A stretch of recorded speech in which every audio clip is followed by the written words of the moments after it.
ठीक है भाई। नेक्स्ट वाला जो आ गया हमारे पास, अब वो क्या आ गया बच्चों, अब हमें करने हैं इलेक्ट्रोकेमिस्ट्री के एमसीक्यूज। ठीक है भाई। सो इलेक्ट्रोकेमिस्ट्री के एमसीक्यूज देख लेते हैं कि हमारे पास यहाँ कितने हैं और हमें इसमें क्या क्या देखना है, इसमें क्या क्या फोकस होना चाहिए इलेक्ट्रोकेमिस्ट्री के।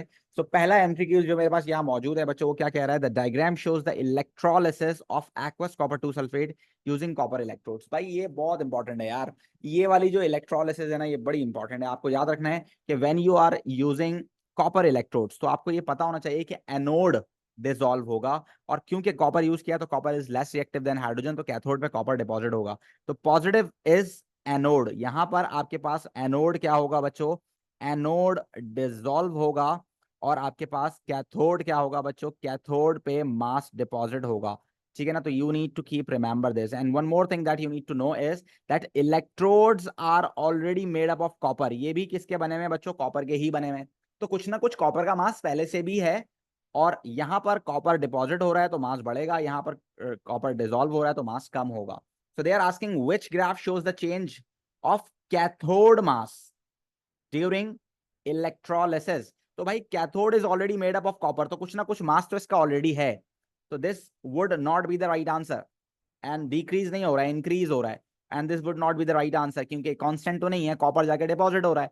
ठीक है, तो वो कॉपर डिपॉजिट होगा, पहले से कॉपर का कुछ ना कुछ मास है, और फर्दर टाइम के साथ साथ कॉपर डिपॉजिट होता चला जा रहा है। इसका मतलब ये हुआ कि कैथोड का मास बढ़ रहा है, and we already know this, right बच्चों। हमने इसको कई मरतबा इलेक्ट्रोकेमिस्ट्री में किया है, राइट एवरीवन। ठीक है ना भाई। आगे चलते हैं, आगे चलते हैं तो हमारे पास एक और बड़ा ही सिंपल क्वेश्चन, वो कहता है what is the best conductor of electricity, and definitely metals are the best conductor of electricity. Metal से अच्छा कोई इलेक्ट्रिसिटी का कंडक्टर हो नहीं सकता, इस वजह से इलेक्ट्रिसिटी वायर्स के अंदर भी हम मेटल्स ही इस्तेमाल करते हैं। तो what should be the right answer for this, definitely metal, magnesium. ठीक है भाई। तो यहां पर हमें कंपैरिजन नहीं करना कि कौन सा वाला मेटल ज्यादा अच्छा इलेक्ट्रिसिटी कंडक्ट करता है, यहां पर मेटल के अलावा कुछ और है ही नहीं, बाकी तीन मेटल नहीं है। ठीक है भाई। उसके बाद यहाँ पर आ गया हमारे पास इलेक्ट्रोप्लेटिंग। इलेक्ट्रोप्लेटिंग आमतौर पे जो है एमसीक्यूज में ही आता है, so you need to get ready for this कि इलेक्ट्रोप्लेटिंग में होता क्या है बच्चों। आपको याद रखना है कि कैथोड शुड बी द, आप कह लें कि सब्सटेंस, ये सब्सटेंस का बना हुआ होना चाहिए, यानी कि जिस सब्सटेंस को आप कोटिंग करवाना चाह रहे हैं, जैसे ये आपके पास इस वक्त की है, तो दिस की should be at cathode, negative is cathode, right, negative is cathode, यानी कि ये नेगेटिव पे होनी चाहिए, ये रॉन्ग लगा हुआ है ना, यहाँ नेगेटिव होना चाहिए था। और एनोड, एनोड पे अगर कोई आप रिएक्टिव मेटल लगाते हो तो बच्चों वो क्या होना शुरू हो जाता है, वो डीकंपोज होना शुरू हो जाता है। सो पॉजिटिव इज एनोड, तो यहाँ हमेशा वो मेटल लगेगा जिस मेटल के जरिए आप क्या कराना चाह रहे होगे बच्चों, कोटिंग कराना चाह रहे होगे, जिस मेटल के जरिए आप क्या कराना चाह रहे होगे बच्चों, कोटिंग। तो फॉर सपोज अगर आप कॉपर डिपॉजिट कराना चाहते हो तो कॉपर कहाँ लगेगा बच्चों, एनोड पे, तो दिस इज ऑल्सो रॉन्ग, यहाँ पर आना चाहिए पॉजिटिव। तो इसके साथ साथ इलेक्ट्रोलाइट आपको पता होना चाहिए कि इलेक्ट्रोलाइट जो होगा, इलेक्ट्रोलाइट क्या होगा बच्चों, electrolyte is the salt of the metal, right, you need to keep remember this that it is a salt of same metal, ये सेम मेटल का सॉल्ट होना चाहिए, and this salt should be soluble. ठीक है ना, ये aqua salt होना चाहिए, यानी कि सॉल्युबल सॉल्ट होना चाहिए। So these are the three conditions for electroplating. अगर आपको ये याद रहती है तो बात आसानी से आपके समझ में आ जाएगी। ठीक है। सो बेटे आदम बेटे, अगर सल्फेट की बात की जाए तो sulphate only produce oxygen, because sulphate तो टूटता नहीं है ना, तो हाइड्रोक्साइड ऑक्सीजन प्रोड्यूस करता है, बट उसके लिए आपके पास इनर्ट इलेक्ट्रोड होने चाहिए, रिएक्टिव इलेक्ट्रोड में नहीं बनती ऑक्सीजन। ठीक है भाई। Okay, so they the key does not gate coated with copper. वो कह रहा है कि इलेक्ट्रोप्लेटिंग में की जो है कोटेड नहीं हो रही, उसका रीजन हम देख चुके हैं already, which change needs to be made. तो भाई आपने देखा है कि यहाँ पर जो कनेक्शन है उसने गलत लगा दिए हैं बच्चे ने, तो दिस शुड बी रिवर्स, अगर आप कनेक्शन को रिवर्स करेंगे देन इलेक्ट्रोप्लेटिंग वुड स्टार्ट। ठीक है भाई। सल्फेट कभी भी प्रोडक्ट नहीं बनाता, सल्फेट कभी भी नहीं टूटता, because it is very strong. ठीक है ना, सल्फेट नहीं टूटता, अगर सल्फेट होगा तो फिर हाइड्रोक्साइड ही प्रोडक्ट बनाएगा। You need to keep remember this. चलिए, then here is which change an observation during the electrolysis of copper two sulphate using copper electrode. Again the same thing भाई, आप जब कॉपर इलेक्ट्रोड यूज करोगे तो cathode पे copper deposit होगा, anode पे copper dissolve होगा, और जो सॉल्यूशन का कलर है ब्लू वो रिमेन सेम रहेगा, क्योंकि कॉन्सेंट्रेशन कॉपर आइंस की चेंज नहीं हो रही है। ये मैंने आपको थ्योरी में भी बताया था, ये मैंने आपको एटीपी में भी बताया था। ठीक है ना, तो you need to keep remember this, a pink solid deposit at negative is cathode, and that is right. Cathode पे पिंक सॉलिड डिपॉजिट होगा क्योंकि कॉपर वहां पर डिपॉजिट हो रहा है। बबल्स आर फॉर्म, नहीं भाई बबल्स फॉर्म नहीं होंगे, बबल्स फॉर्म होंगे अगर आपके पास इनर्ट इलेक्ट्रोड होगा। इनर्ट इलेक्ट्रोड में बबल्स फॉर्म होते हैं, रिएक्टिव इलेक्ट्रोड में कभी भी बबल्स फॉर्म नहीं होंगे। You are using right now reactive electrode, तो ये कंज्यूम होगा। The colour of the solution does not change and that is right, because एक तरफ से कॉपर आ रहा है, एक तरफ कॉपर जा रहा है, तो कॉपर के आयन सॉल्यूशन में चेंज नहीं हो रहे हैं, तो डेफिनेटली कलर चेंज नहीं होगा। सो 1 and 3 would be the right statements. ठीक है भाई, ये आपको पता होना चाहिए। Then here we have a concentrated aqueous solution of sodium chloride is electrolyzed. What are the equations for the reaction taking place at cathode and anode?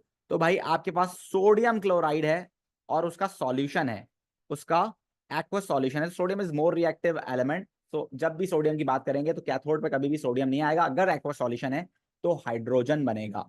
So the right answer can be A और B, ठीक है ना, क्योंकि sodium बहुत ज्यादा reactive है। हाँ, concentrated है, तो कॉन्सेंट्रेटेड का मतलब है जो सॉल्ट में मौजूद है वो एनाइन प्रोडक्ट बनाएगा। तो chloride is present in the salt, concentrated का मतलब क्लोराइड ज्यादा है, तो इसका मतलब है क्लोरीन वाली प्रोडक्ट बनेगी। So that would be the right answer, A would be the right answer. So you need to be remember all these conditions. Electrochemistry के भाई 2 सवाल आते हैं पेपर में, तो इसके सवाल इस वजह से थोड़े से ज्यादा भी मैंने यहाँ डाले हैं, तो you need to keep remember 2 सवाल हमें प्रैक्टिस करने हैं इसके लिए। Now, when concentrated aqueous sodium chloride again electrolyzed using carbon electrode यानी कि inert electrode, which raw correctly state products at electrode and the solution remaining। ठीक है भाई, अगर आप concentrated sodium chloride यूज कर रहे हैं, अगेन सोडियम आ गया तो सोडियम कभी भी प्रोडक्ट नहीं बनाएगा। अगर एक्वस होगा तो हाइड्रोजन प्रोडक्ट बनेगी कैथोड पे, तो ये राइट आंसर हो सकता है। कॉन्सेंट्रेटेड है तो क्लोरीन प्रोडक्ट बनाएगा, so this would be the right answer बच्चों। और जब एक तरफ हाइड्रोजन और एक तरफ क्लोरीन चला जाएगा तो वी हैव सोडियम एंड पानी के अंदर हाइड्रो ऑक्साइड रिमेन, तो इस वजह से फॉर आपके पास जो रिमेनिंग सॉल्यूशन होगा that would be sodium hydroxide. So the right answer for this MCQ would be B.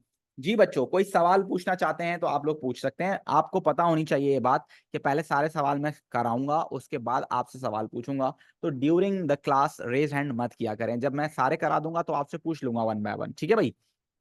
जी भाई तहा। सर ये एमसीक्यू नंबर वाला तो मैं रखता हूँ। कौन सा?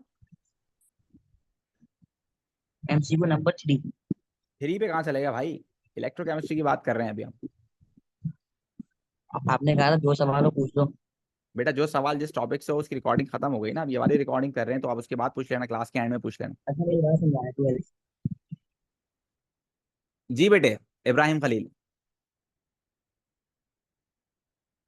सर क्वेश्चन नंबर 13 का आंसर क्या था? 13 का आंसर बेटे ए है, सही है। क्योंकि आपके पास जब भी सोडियम क्लोराइड है, अगर एक्वा सॉल्यूशन है, सोडियम क्लोराइड है, पोटेशियम क्लोराइड है, कैल्शियम क्लोराइड है, व्हाटएवर, कोई हाईली रिएक्टिव मेटल है जो कि हाइड्रोजन से ज्यादा रिएक्टिव है, तो हमेशा हाइड्रोजन ही कैथोड पे बनेगी। ठीक है, और कॉन्सेंट्रेटेड अगर सॉल्ट होगा तो फिर जो सॉल्ट में मौजूद होगा वो फॉर्म करेगा प्रोडक्ट। हाँ, अनटिल एंड अनलेस आपके पास सल्फेट और नाइट्रेट नहीं होना चाहिए। जी बेटे नम। सर कॉन्सेंट्रेटेड और डाइल्यूट में कोई स्पेसिफिक कोई डिफरेंस है जो हमें देखना होगा? कॉन्सेंट्रेटेड का मतलब होता है सॉल्ट ज्यादा है पानी कम है। डाइल्यूटेड का मतलब है पानी ज्यादा है, यानी कि उसके अंदर हाइड्रो ऑक्साइड ज्यादा है, तो हाइड्रो ऑक्साइड ज्यादा होगा तो फिर ऑक्सीजन प्रोडक्ट बनेगी। ठीक है। जी ठीक है। और बच्चे किसी का सवाल तो पूछ सकते हो, और किसी का कोई सवाल है? जी बेटे अली अहमद। सर अस्सलाम वालेकुम सर। वालेकुम सलाम। सर ये कॉन्सेंट्रेटेड में हमेशा जो है दूसरा वाला आयन वो होगा ना इलेक्ट्रोलाइज, हाइड्रोक्साइड नहीं होगा ना? जी अगर, लेकिन अगर आपके पास सल्फेट का सॉल्ट है, यानी कि कॉन्सेंट्रेटेड कॉपर सल्फेट है, फिर हाइड्रो ऑक्साइड जाएगा, क्योंकि सल्फेट ब्रेक डाउन नहीं होता ना, तो ये सिर्फ हैलोजेंस के अच्छा, लिए। आप लिस्ट बता सकते हैं सर जो इलेक्ट्रोलाइज नहीं हो सकते?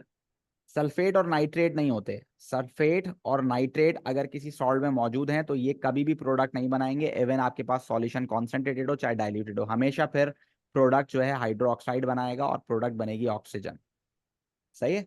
हाँ, अगर आपके पास ओके। क्लोराइड हो, ब्रोमाइड हो और आयोडाइड हो, तो अगर कॉन्सेंट्रेटेड होगा तो प्रोडक्ट आपके पास बनेगी क्लोरीन, ब्रोमीन, आयोडीन, और अगर डाइल्यूटेड होगा तो इसका मतलब है कि आपके पास ऑक्सीजन बनेगी। सही है।